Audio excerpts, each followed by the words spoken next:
Hi, Travis. Hi. Not going to make the mistake.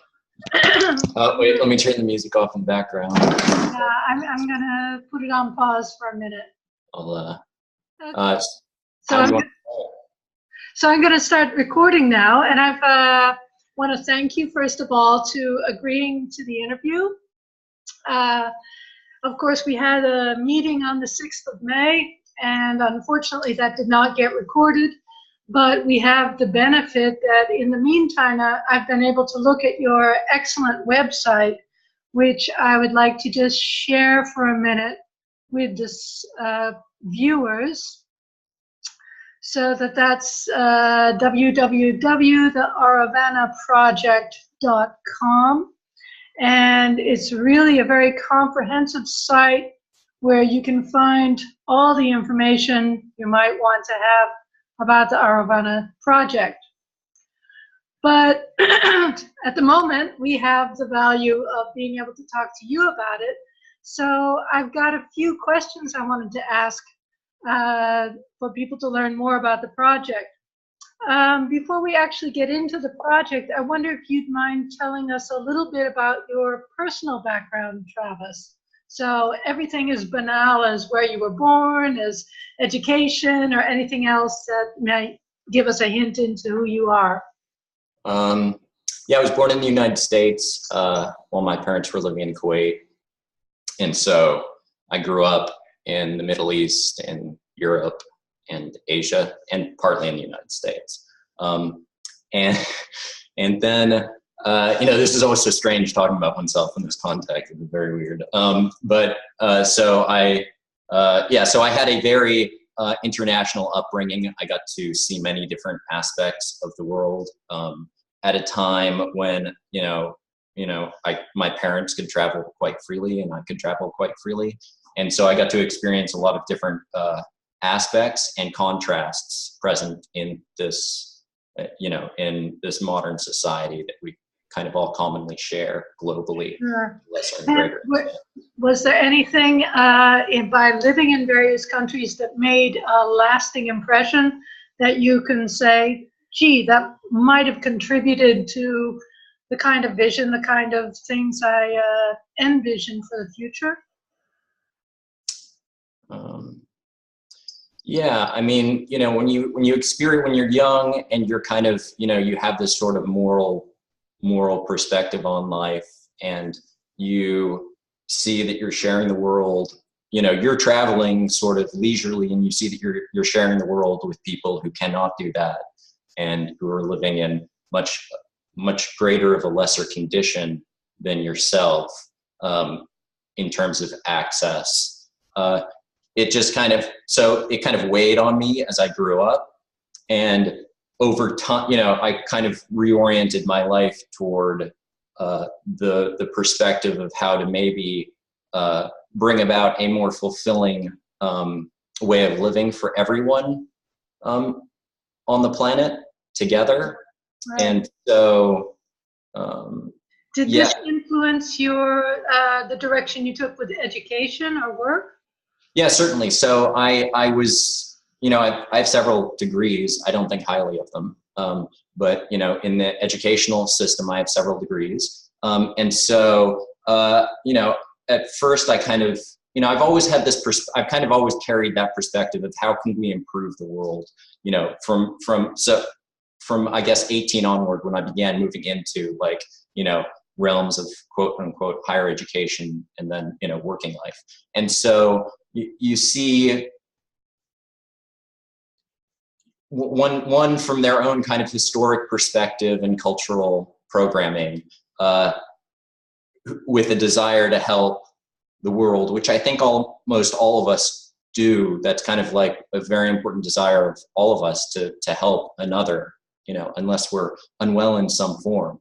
So the way in which I felt that I could, help myself become a better person, and at the same time help, others around me in the world, everyone else together become better people, was through government. And so my first degree program was it was previously named research intelligence analysis. And so it kind of gave me the skills to analyze, information presented to me. And of course, intelligence in that context is turning it into actionable information that, then the policymakers decide upon. So, government, the policymakers are taking the decisions and you're providing them an analysis. So, I thought government was the way to do that. And I eventually came to the realization that government was not the way, not the optimal and ideal way to create a healthy, sustainable environment for all of us.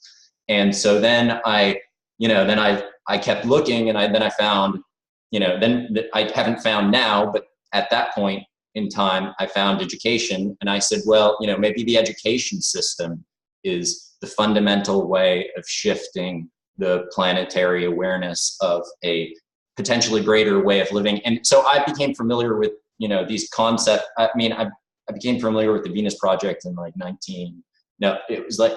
2000, around 2000, 2001. Like I found them through, I think the website World Trans, it might've been 2002, 2001 and 2002. And so like, I had been aware of these kind of like world building concepts that you could rebuild society, together toward the fulfillment. So I've kind of had that. So it kind of congealed when I found these world building, like sort of websites early on. And then so then it was education. So why don't we try and shift the education system? Because that's the way people are, brought up into society. Why don't we try and shift that? And again, I kind of moved past that, but I don't see I see a benefit in people working in the education system to improve things. But that's good news, because as you probably know, I'm a teacher myself, and I have to, I have to agree. You definitely, when you're in education, you see how the material that they get really shapes their vision on the world. And so, education is a very important aspect of shaping society.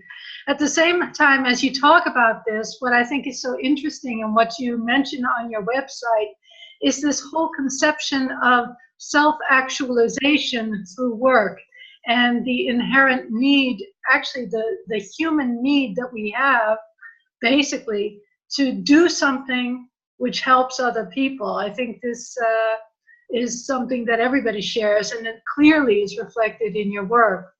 But you moved on from education. What did you do after that?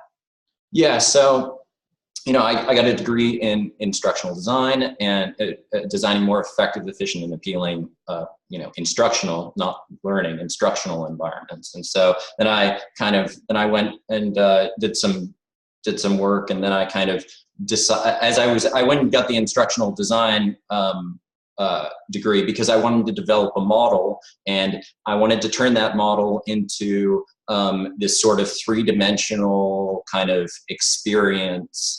And so I got a degree in instructional design because I thought the way to bring this society, to bring an understanding of this society about, was through the education system by basically like designing a school where you basically taught the system itself, right? And so not a school, and at the time I would use school, and then I stopped using school, and and then kind of like everything's transformed. So like at that time I was developing a learning model. At the time it was an instructional model.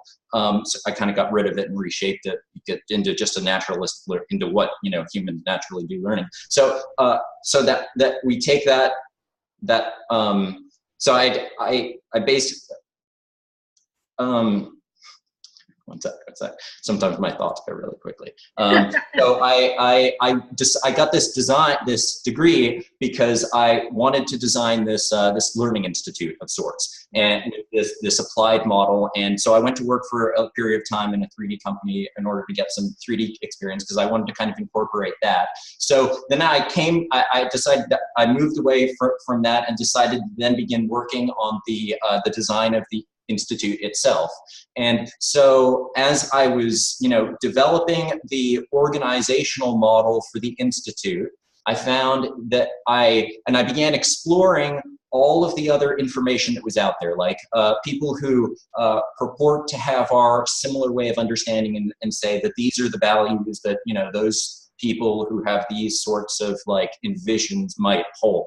And so I began like, I kind of stopped talking to a group of people for a while because the group of people that share this perspective, because I felt that there was a lack of understanding of the technical, and Peter Joseph I thought was doing a good job because he was putting out some technical information about the operation of the system itself.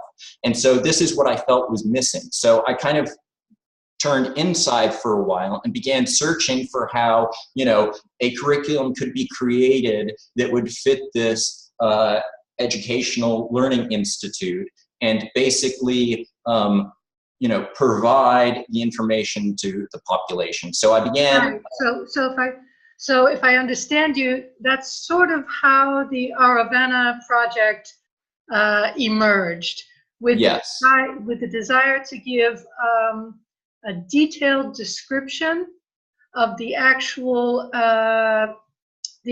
institution or the actual bodies that would have to be created in order to move to a more life-supporting, ecological, sustainable future. Right. So have you been working on that alone the whole time, or did you ever work with others on this? How did that shape out?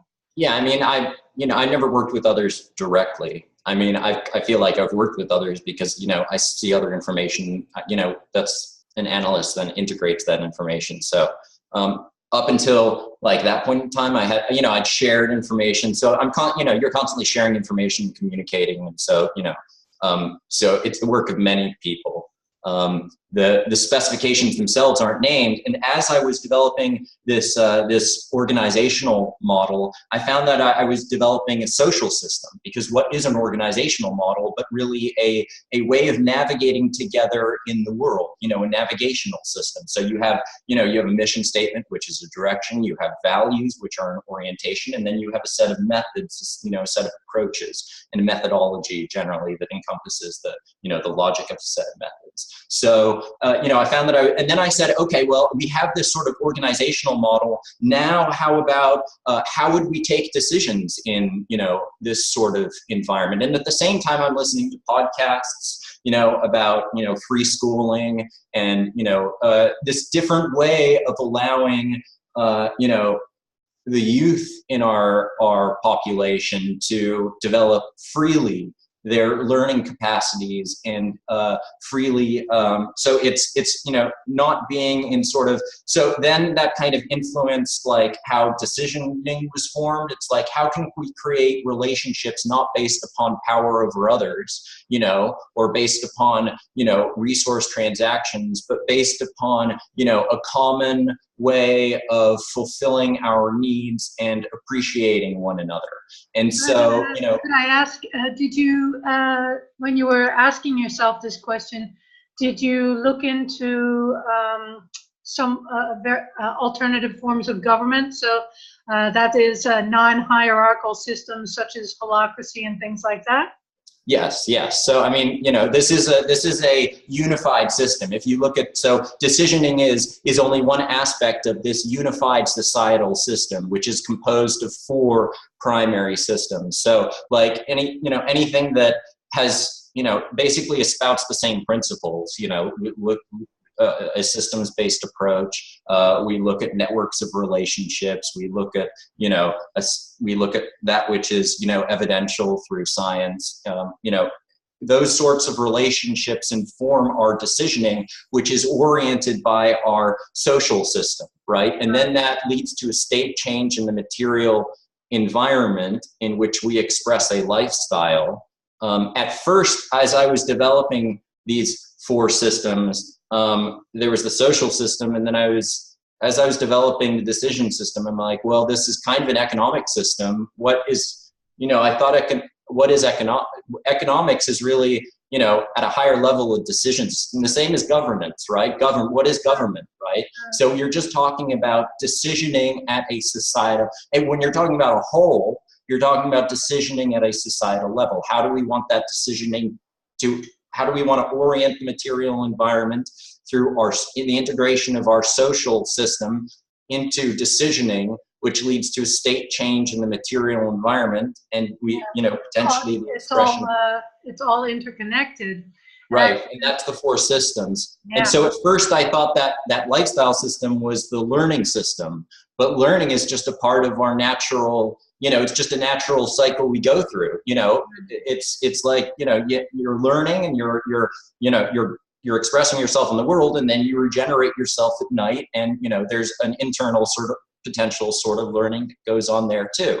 Right. And so so the lifestyle, the lifestyle system, which is the third system, is the system that we, it's our description of how we, the cycles we entrain to, the daily patterns of our lives. Are we, how do we conceive of work, which is meaningful in our life? How are we contributing? So, and then, if I could just break in for a minute. Yeah. So you're talking about these four areas, and just for people who may not have already seen your site, could you list what those four areas are? The four systems? Yeah. Or, well, you could call them areas or fields of information, because we're talking about an information. So you have the social system, you said? Right. So you have the social system, you have the decision system, you have the lifestyle system, and you have the material system. Right, and those four are all interconnected and react and interact with each other, as I understand it. And yes. The composite whole, if I understood you correctly on May 6th, is what you call community. Yes. And just one more thing I wanted to ask you about. What I thought was so interesting, what you said on the 6th, is we all talk about this future form of managing resources as a resource-based economy. But you said actually this term is not comprehensive enough to actually describe the type of social reality, the physical reality that we have at that point. So I was wondering if you could expand a little bit more on these two areas. First of all, this term resource-based economy, what it does and does not encompass, and how community is a more all-encompassing term. Yes, so I'll just first define like sort of what well, first I say that in how the Auravana project defines a resource-based economy is encompassed within the decision system specification. So if anyone wants direct reference, that would be the place to go. So it's basically just in decisioning, a resource-based economy is the accounting for resources in an economic system, which is just the acquisition of resources and their transformation into, we could call it demands or the fulfillment of needs or wants or, and preferences. So, so that's and in the unified system itself, if you choose to then define economics, which, is just a type of decision system. So there are many sorts of categories of decision systems. So if economics, just the transfer, that principal statement, then there are also other characteristics of a unified system. So if there's all this, if you're talking about an economic system, what are the characteristics? What are the unifying characteristics of that economic system if the economic system was subclassified as a decision system of a whole societal system? So, that you could have, the type of economic system itself is a systems-based system, right? Because you're dealing with, as the approach, you're dealing with as the Auravana project social system describes, the navigational system, you're dealing with a systems methodology, meaning the selection of different methods are based on the systems method. So, so the method you have of selecting, selecting where everything goes, where all the material resources go, is a systems type. So it's primarily characterized here as a systems-based economic system. Then secondarily, who's accessing the outputs of this system? Who's accessing the outputs of the, the input is the resource through to the output, that, the needed good or the needed service, and then subclassified good. So that's humans. So then you have like, and what are those humans doing? They're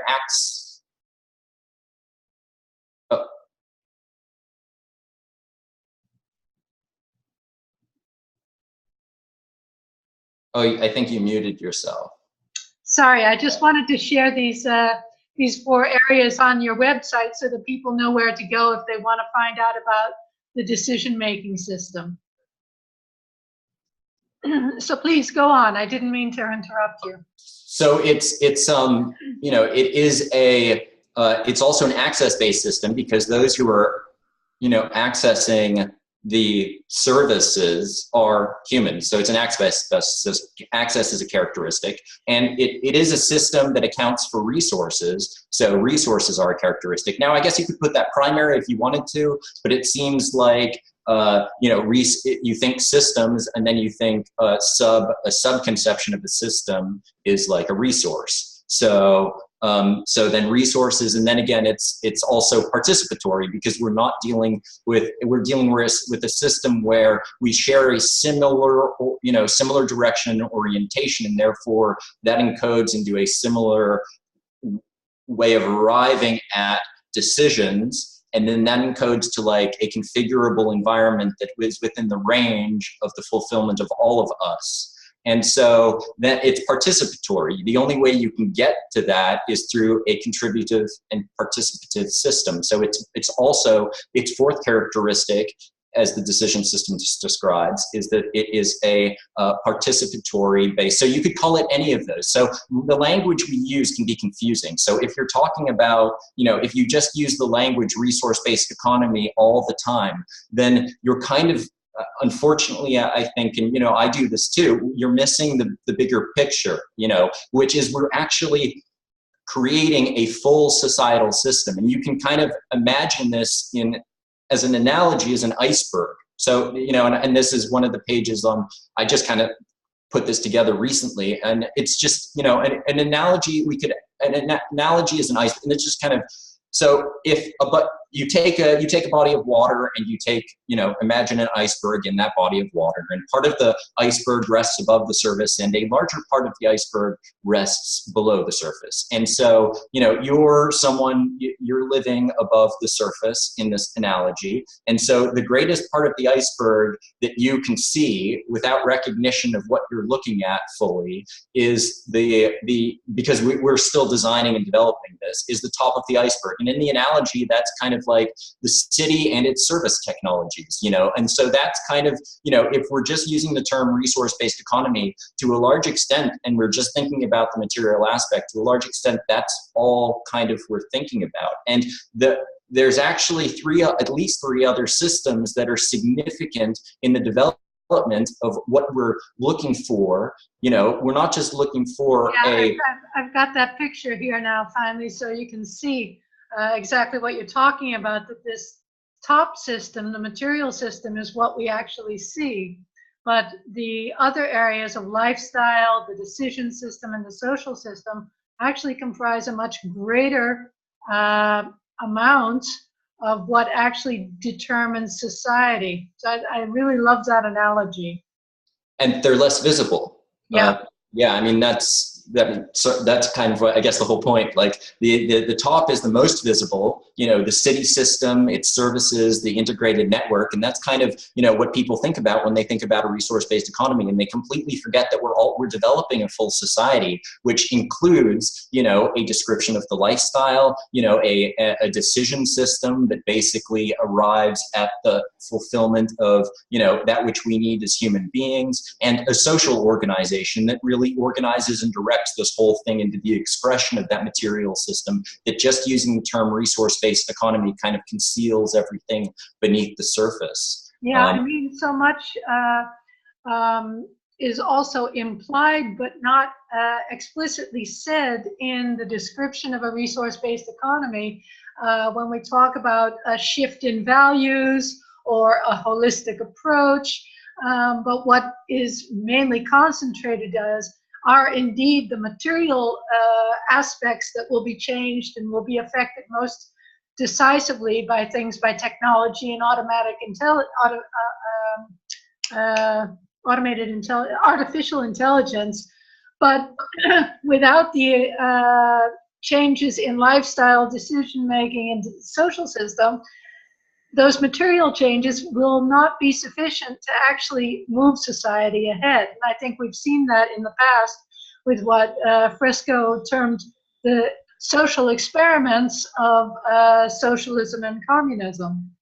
So these aspects are essential, I think, in having any chance of really succeeding in moving society forward.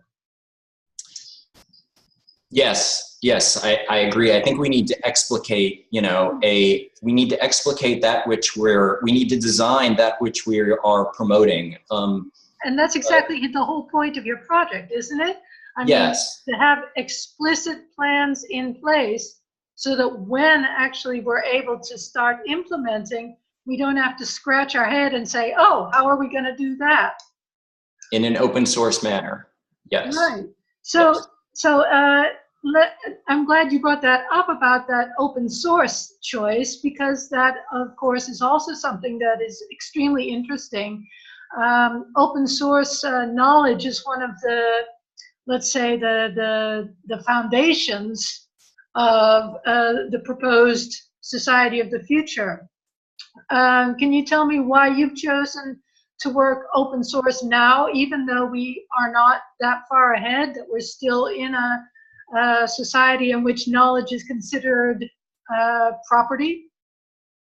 Yeah, I mean, I think we need to do what we can do now to help create, that which we see as a better way of, a fundamentally, better way of living for, everyone based upon, the fulfillment of human needs. Excuse me.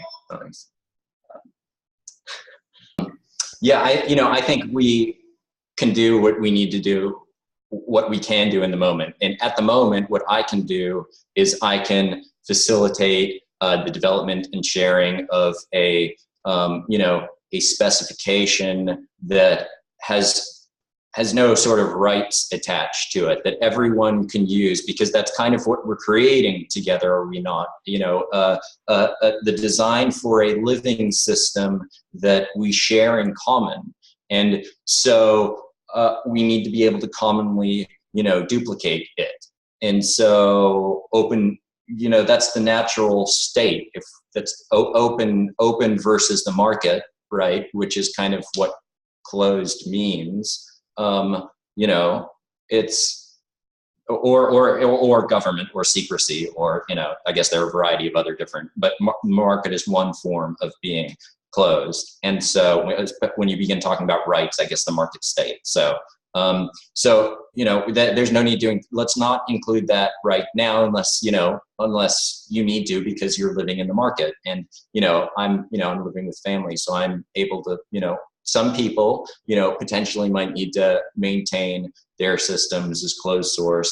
But the thing is, we can all work together, and as long as we're not, at each other's throats, and we all work together, we can then come to a point, because if we do really all share the same values, once we've kind of worked our way up to a point, we can begin maybe integrating.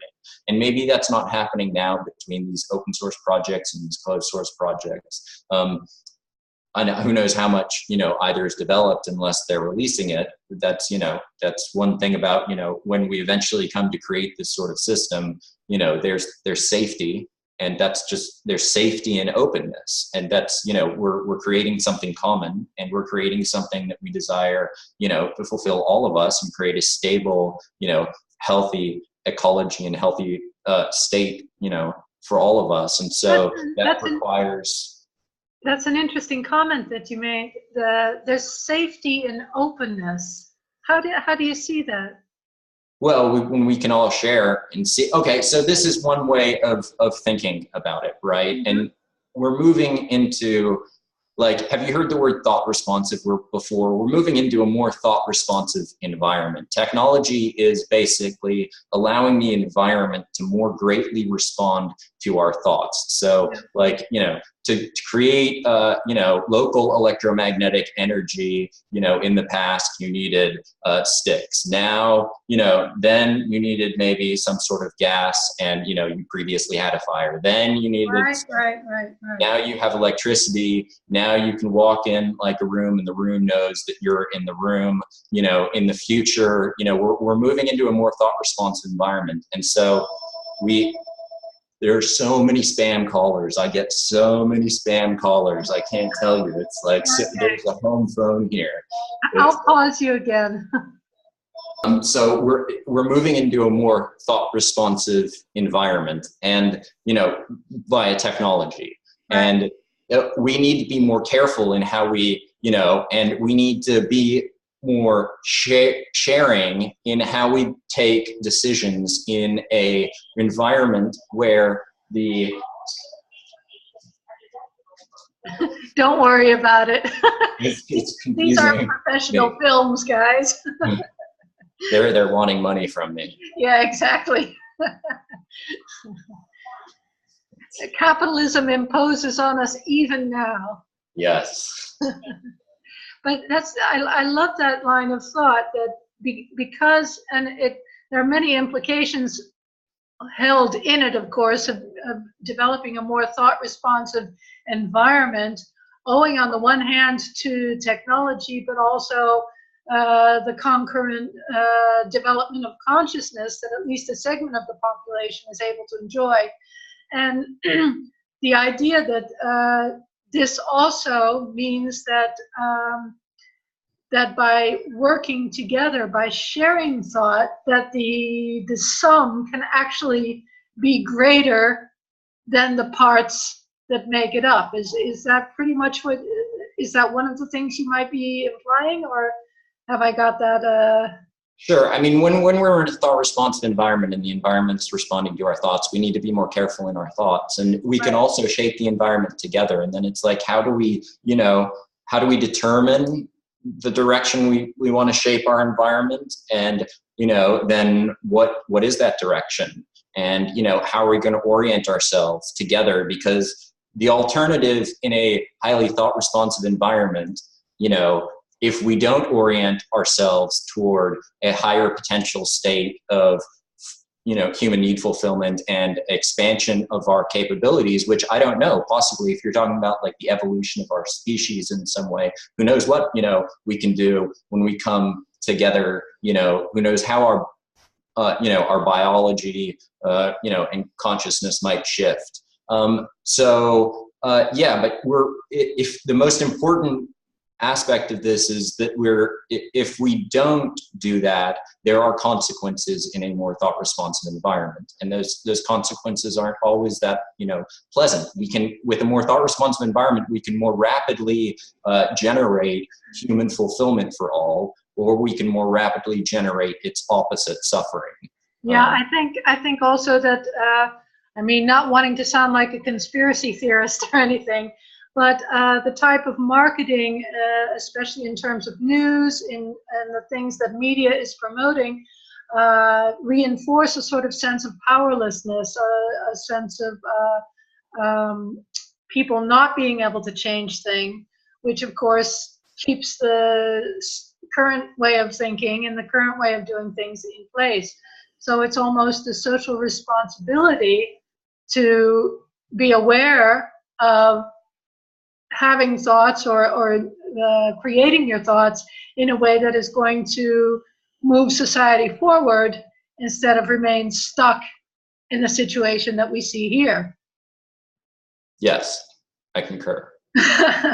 So just moving back to your website again, I wanted to ask you, you've got here a timeline for the project and a very explicit analysis of the types of tasks that are needed in order to shape this community and the type of time necessary in order to do this. And you've got here several steps. And I was just curious, where would you say that the project is at right now? We are currently, depending upon, who's who's working toward this common direction of ours. So I can describe kind of what I'm doing. And so I'm the main coordinator for the project. And at the moment, I'm the only one kind of like, adding to the specifications themselves. And although other people are working on other projects and doing really great things, like One Community, they're doing great work and they're also releasing a lot of work. So currently the Auravana project, the marketing material, let's just start ahead and then I'll go back one. So marketing material, I think we're all doing that. Anyone who's kind of marketing an RBE or, living more greatly as a community among society, they're doing that. So then, and I'm also, every so often I might create something and put it out. Then at the present, we have kind of like, this is all kind of like first stage. We're still in the early stages of the development, I think, of this direction, but it's coming together, I think, quite well. So we have a fairly complete conceptual social model. We have a decisioning framework and a description of why decisioning is there and the concepts that go into decisioning, maybe some of the algorithms at a very high level, and not a whole lot. A lot of work needs to be done with decisioning, but the conceptual operation of the system is fairly clear. Then we have a description of the sort of lifestyle that basically would generate the greatest degree of fulfillment in all of our lives, and we have a description of that. The Auravana project has, there are a few videos out on YouTube, and you can access them through the project's website to kind of show a virtual reality experience. You can download the content that we've produced for this virtual reality experience for 3ds Max. And so, so not all of it, only the accessible stuff. And so, you can play with, a virtual experience of an integrated city system. So where else were you going with the question, or was that kind of tangentially going off somewhere?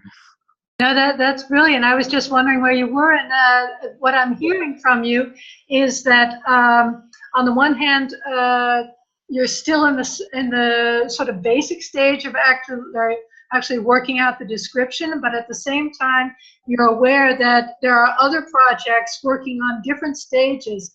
And what's really springs out from this, to me, is indeed how important it is for people to start networking, to really start sharing all this information in order to move forward at an exponential rate. And I think other speakers at Moving Forward have also mentioned this, how various groups are working from different perspectives, are carrying out this work via various methods. And yeah, I think that the time is quickly approaching, at least I hope it is, when all these groups are going to meet together and say, hey, this is what we've got, what have you got, and how can we all put this together? And that this will really be the kind of kickstart that's necessary to move from stage 1 to stage 8 or something within just a short amount of time. Do you see this as a realistic possibility?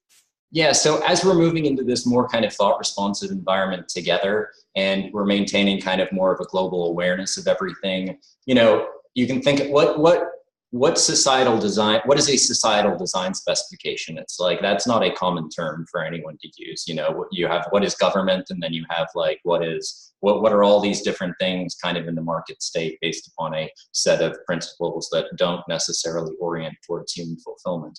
So we're coming into a part of, so in the future, I think that might be more of a common term. What is the specification for the type of society that, you're looking to, you're expressing? And so that gets back to the term community, right? This is a community type society that we're creating. It's a type of society, a type of configuration of these four systems: the social system, the decision system, the lifestyle, and the material. The conceptions of those systems itself and the interrelationships between those systems defines the type of system you are dealing with. And so the type of system we're talking about at a societal level is really more of it's really a community type society. And then on the Auravana project's website, there's on the nav bar, there's the word society, and that goes into on there. There's a treatise on why at the present point in time, this is the optimal name, a community type society for that which we are, promoting and really creating, because it is a type of society. It's not just an economy where, that sort of language can conceal the greater, the other elements of the whole societal system. And so the word community, I think for almost, for most of us or almost all of us, that, and then I kind of define what community is and why it well applies to the type of system that we are really describing. Yeah, I think community is a wonderful word, actually, to describe what you're working on in this, an interconnection of systems in order to interconnect other systems in a beautiful network. And yeah, I'm going to just, I'd like to close with just the hope that you'll be able to get in contact and start sharing this information in as soon as possible. One last question. So what is the best way, in your opinion, how can you envision being able to, what kind of format would be ideal in order to interconnect, to share, and exchange this type of information? How can we support you? Oh, that's a really good question. Yeah, I think so but too. That's almost two questions, because Yeah. the one is like, how can we best share this? And then the other is, how can one best contribute or support? So this is where we need, as, a group, of people who share this common direction, to really develop a plan, and that might just be for our own organization, or that might just be for, that we can all use a plan that, we can all take and say, kind of, this is our plan for, because we all do share these common set of needs. So, we can create a common plan. And so we can share that common plan. And so I'm talking about a proper project plan. And, some organizations you have scope of work, which is kind of what you showed on the homepage with those list of bullets and the text to the right or left that, that basically, described significant categories of tasks associated with the achievement and creation of this set of integrated city systems following a similar societal model. So it's sharing it's developing and sharing this common model. And we can describe it and describe how we can, bring that about as an engineered project, what needs to be done. And we can do this in a quote unquote professional project planning manner. So that documentation needs to be created. So that's kind of what I'm working on right now as part of the, the next task that I want to do as I contribute to this open source project. And so, and then after the project plan, I personally am going to move back and begin working on the material system specification as the next system specification. And again, we're not just when you're talking about the the top of the iceberg, and that material system specification, you can read about it, I guess, on the specs page. But so part of it includes the realization of a virtual environment that simulates the experience. And we can begin doing this. I mean, I've kind of already put out some basic elementary content and some videos, but we can begin giving people a virtual reality experience of this sort of societal system. We can show them how people express their values in this system and encode their values into decisioning, and how that creates a specific type of material environment and a specific type of lifestyle and living system. And so we can begin creating that virtual environment. So we have the project plan. Imagine having the project plan right, and then having a virtual simulation where individuals can freely explore and also be guided if they choose through a one of these city configurations that applies this societal, this societal model. And so we can give people that experience, and then after they have that experience, there's the open source documentation for the creation of that system, and the project plan for bringing it into existence. And I think this is brilliant. Yeah, we're all working on this together, and so that's kind of we can share that, and everyone who's kind of working on a different aspect or vertical of this can have something similar. Maybe they change it a little bit, but it's the same project plan for all of us because we have the same common life ground, same common needs, same ecological system. Now again, sameness is not the same as fairness. These are fairness is not the same as sameness, but we're dealing with a common set of human needs that we can all fulfill, optimally in common. And so we can give people that experience. And so that, how can, for yourself, I noticed also on your site that you've got, you had some specifications from another project going on with Leo and Alexander. So I was really happy to see that because they did a presentation last year about what they were working on. So it's great to see that you guys are cross-pollinating or aware of each other. Yeah. Is there any kind of, if you were to make a, to send out a job vacancy, let's say, for working on the Auravana, what would that say? Someone who's really interested in contributing to this direction in a significant way, dealing with the fundamental design, structuring, and development of the system. I mean, that's really challenging to find. That's what we're looking for. We're all looking for. And yeah. Someone who, and you can, you don't necessarily have to know, everything about the system itself in order to design one, vertical in the system. If you're just working on the material, when I'm working on the material system specification, which is a fundamental axiomatic system of this whole societal system, there are verticals in that system that do not interrelate directly with these other systems. You're defining what a material, what is a city, what is a habitat sort of, again, well, I mean, they kind of relate because you're encoding values as you're analyzing the information and developing the verticals. But, we share the same values. That's kind of easy, as one's thinking about it. So when you're defining, what is the material system, it's highly objective, very scientific because you're dealing with the material system itself. So it is highly objective, even though values and biases might, So somebody who's at least open-minded, who has both an active and open mind, because it's important to have both. I think sometimes people get lost with their, the openness of the way they think.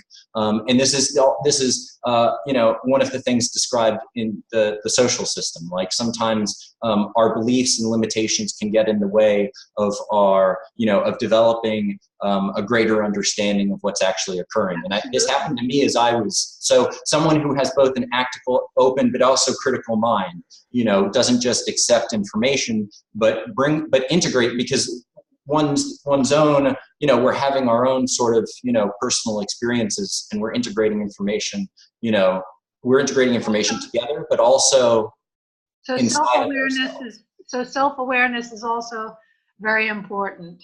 Yes. Knowing that, knowing exactly where, let's say, influences, conditioning, or whatever it is, might be standing in the way to being open to something else, and constantly questioning yourself as well as the way things are. I'm going to wrap it up. You've got too many phone calls coming in. I'm not going to keep you any longer. Thank you so much. This has been a really wonderful sharing of information, and I'll get this out within the next couple of days. Okay, it was great chatting with you. Thanks a lot. Bye.